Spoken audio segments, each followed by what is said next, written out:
הייתה איזושהי קהילה פה בירושלים, שאימצה אותנו, שהבאתי אותם, ותוך כדי שיחה הם אימצו את המלון, ורציתי להודות להם. והם הזמינו אותי אליהם לבית הכנסת ביום שישי, לנאום. ואיך שנכנסתי, ראיתי כמות של 600 אנשים. אתם מכירים את הילדים הקטנים האלה? שהם מסתובבים ובאים לרוח כמו בסרטים המצוירים, זה מה שקרה לי. ואשתי, אתה עושה את זה, אתה מסוגל, אתה יודע? אני לא יכול. ואני עולה, ואני רציתי להגיד להם שבאתי להגיד תודה, וכולי התחלתי להתמלות בדמעות. החנקתי. וזה היה קשה. ואז אמרתי, טוב, תראו חבר'ה, אף אחד לא מכיר אותי פה, מותר לי להישבר פה. מה ריגש אותך? על מה הדמעות? יכול להיות שהרבה זמן רציתי להתפרק, ולא יכולתי לעשות את זה מול התושבים.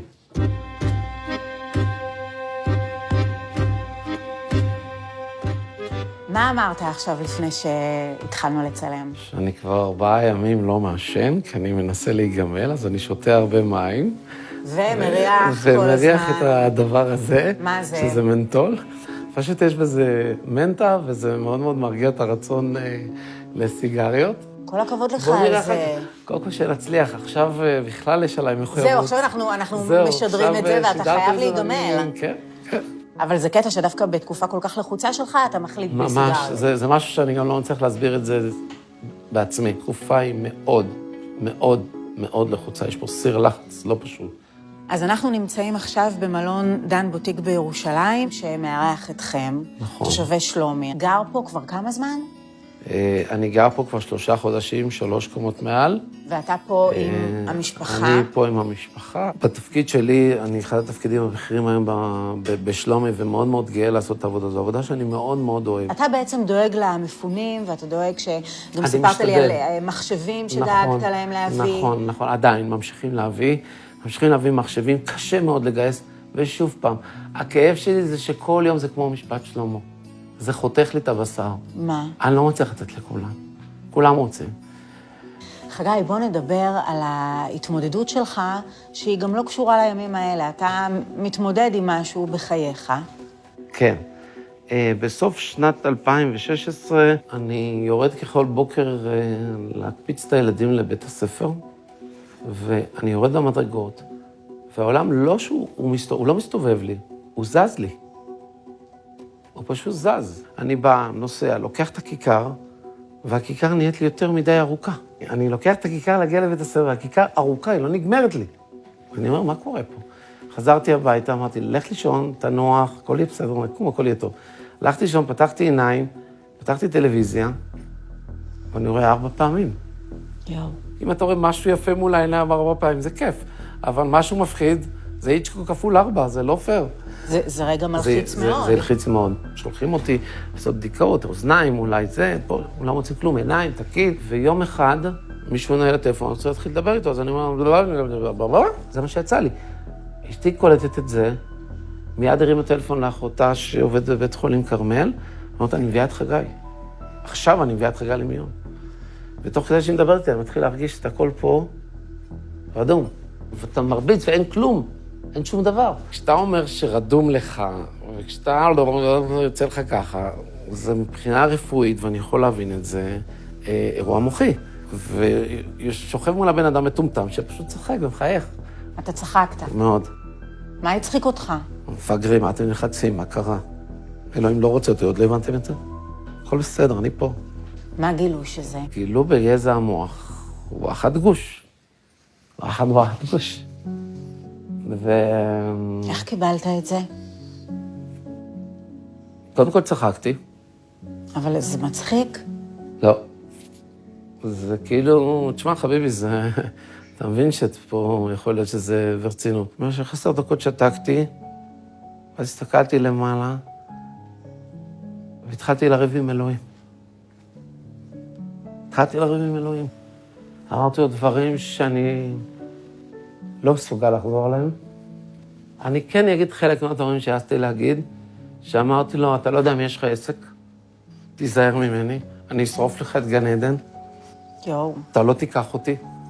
למה? כי הרגשת שאולי זה יכול לקרות? כן, אבל לא פחדתי מעצמי, פחדתי על הילדים שלי, פחדתי על האישה שלי, על המשפחה שלי.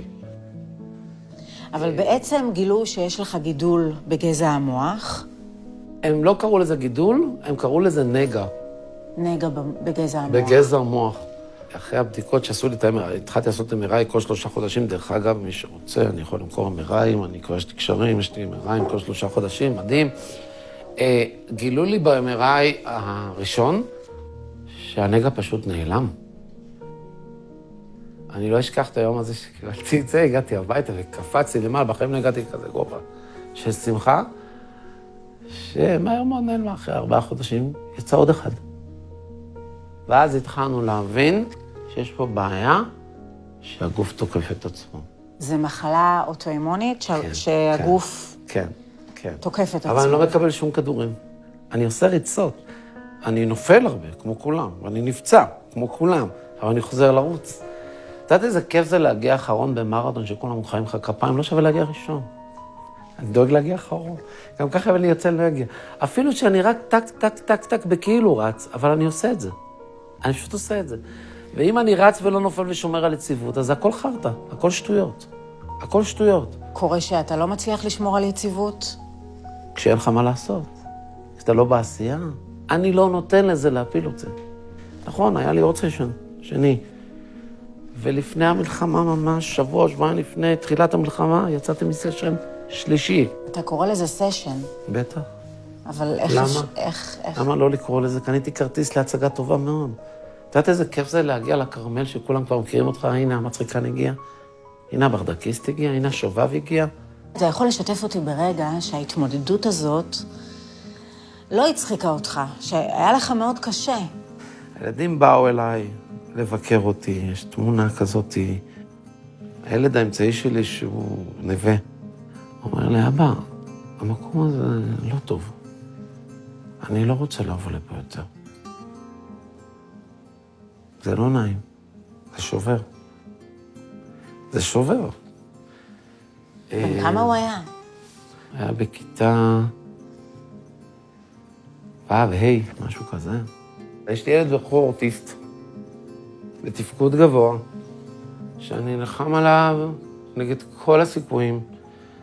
רום שלי עזב את הכל, את הבית ספר, הוא היה אז ילד בכיתה ט', ולקח כמה אוטובוסים כדי להגיע לכרמל. הוא הגיע לשם, אני אפילו לא הספקתי לראות שהוא נכנס, הוא אומר לי, אבא, באתי להגיד לך שאני אוהב אותך ואסור לך למות. והלך.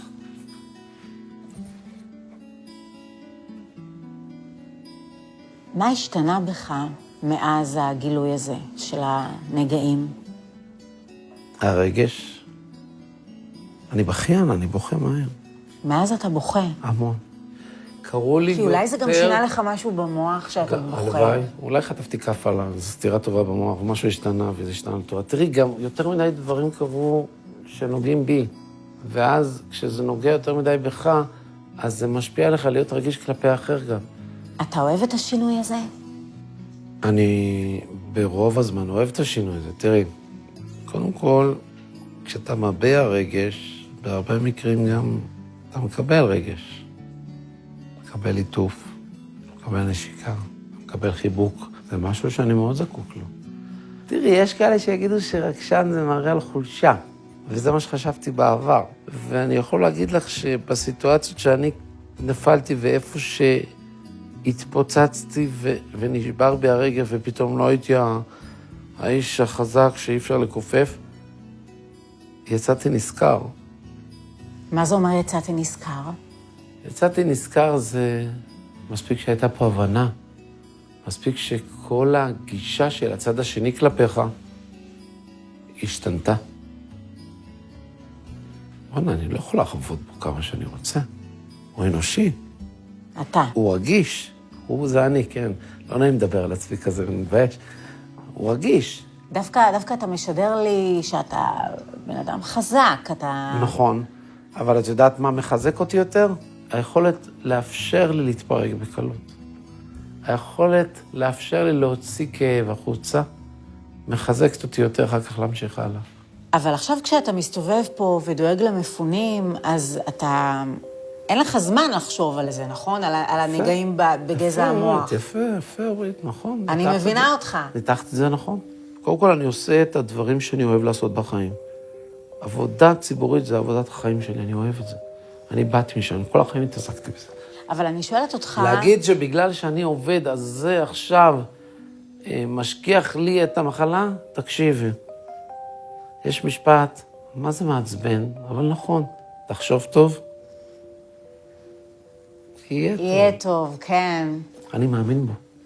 זה משהו שהיית צריך לתרגל בשביל להגיע לרמה כזאת של אופטימיות ואמונה? כן, ויש לי עוד הרבה מה להשתפר. הדרך עוד ארוכה. כן. הייתי צריך לחטוף וואחד כפה בחיים כדי להעריך את מה שיש לך בחיים ולהעריך את החיים עצמם. תראי, יש אנשים עכשיו בקרב שלוחמים ומחרפים את נפשם על המולדת, ויש כאלה שנמצאים במלון, שזה גם חמור וזה גם קשה. יש את אלה שנמצאים בקרב, אתה לא שומע את המקטרים, ואלה שבמלון, שכל היום מקטרים. יש גם כאלה, לא כולם. אתה קולט אבל, חגי, שאתה גר בבית מלון, זה משהו שמתרגלים אליו? אני, חגי, לומד להיות סטגלן. יש את הימים שאני רוצה לעבור הביתה, כמו ילד קטן. אז תפסיק כבר. אחד הדברים שחשובים לי, לנו, זה הזוגיות שלי ושל גליה, שהתרסקה פה. אתה מדבר על זה שאתם בבית מלון, בחדר אחד עם הילדה. נכון. ועוד 2 ילדים שיש להם עוד חדר, כן, כן. זה קשה. זה החיים. כשאנחנו רגילים ל7 חדרים, לווילה, לגינה עם חצי דונם, 3 חתולים, ואין לנו את זה. אין לנו את זה. וצריך להבין שבאמת התנאים פה הם טובים, יש הכל. לא חסר שום דבר. סך הכל יש פה גם דברים מדהימים. בוא'נה, אני בחיים לא הייתי מכיר ככה את ירושלים. יש ימים שאין לך אוויר? אני יודעת שלי יש ימים שאין לי אוויר. בטח, בוודאי. מה עושים? מתבודדים. הכי טוב. איפה אתה מתבודד? יש איזשהו מקום, דווקא פה בסביבת המלון, שאני יודע להגיע אליו. אני יושב, ואני רואה את ים המלח, ואני רואה את בקעת הירדן,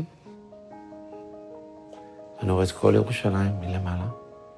אני יכול לשבת שם שעה, 2, 3, עד שנרגעים. על מה אתה חושב שם? על הכל. אתה חושב על הכל. ברור שאתה גם מדבר על המחלה, אתה גם חושב עליה. אני בוחר, באמת אני גם מאמין בזה, זה לא מחלה כזאת קשה. היא לא מחלה קשה. היא סתם מעצבנת, אבל היא לא קשה. במגבלות שקיימות, אתה צריך לדעת להוציא את המקסימום, את הכי טוב. תקשיבי, כל בן אדם הוא גאון במה שהוא עושה. לכל בן אדם יש משהו שהוא הכי טוב בו. במה אתה הכי טוב? ולהאמין. במה? ולהאמין שיהיה יותר טוב, ולהאמין שאפשר לעשות יותר טוב, ולהאמין שאתה חלק מלעשות טוב, ולהאמין שאתה גם החלק בלעשות רע. תלוי מה אתה בוחר. תלוי מה אתה בוחר.